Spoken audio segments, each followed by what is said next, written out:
A Setting of Skies.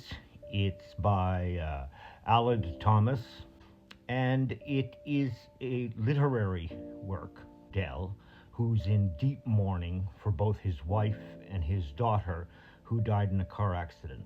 But he decides to scale Kashmir's K2, which is one considered the most difficult mountain in the world to scale, even more difficult than Everest. Now, all through the book, the reader is never certain if he's climbing the mountain to atone, purge, or embrace his grief. And that's the broad theme of the book. Now, I'm going to say something. This was tagged as literary fiction. Now, if you're going to tag your book literary fiction, it's going to be more harshly reviewed or more critically reviewed than genre fiction, because when you read genre fiction, you pretty much set the rhythm of your reading.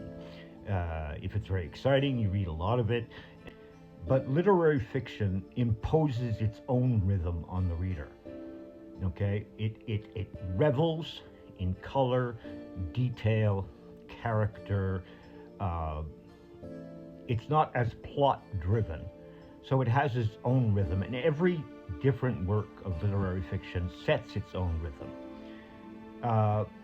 That being said, this is a book that is profoundly about grief, and the work that Thomas has to put in is to avoid making this book mawkish or pathetic.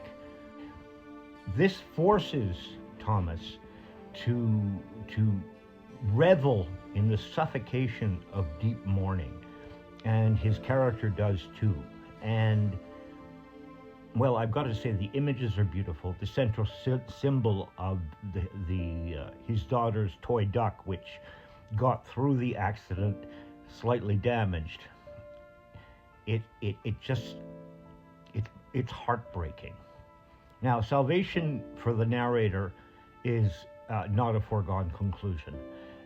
When he's alone, he lives in this sort of timeless memoryscape, and when he's out in the real world, which is defined by noise and pop culture, there's a kind of spiritual strangulation.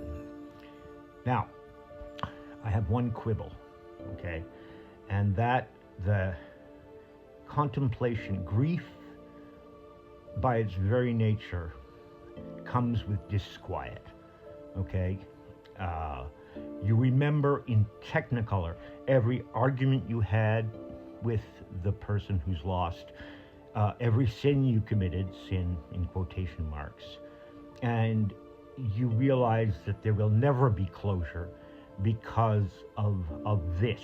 His view of his life with his wife and child is pink and rose-colored, and that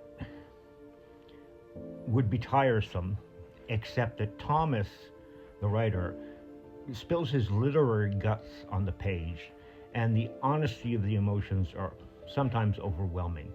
But literary fiction has a very high bar, and well, I'd say that the writer in this case clears that bar.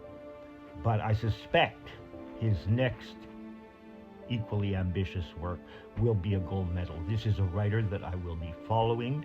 I've downloaded his earlier books because I want to keep track of what he's up to, and he's enormously promising. It delivers virtually everything that it promises, and for that reason, I'm giving it an enthusiastic 4 stars.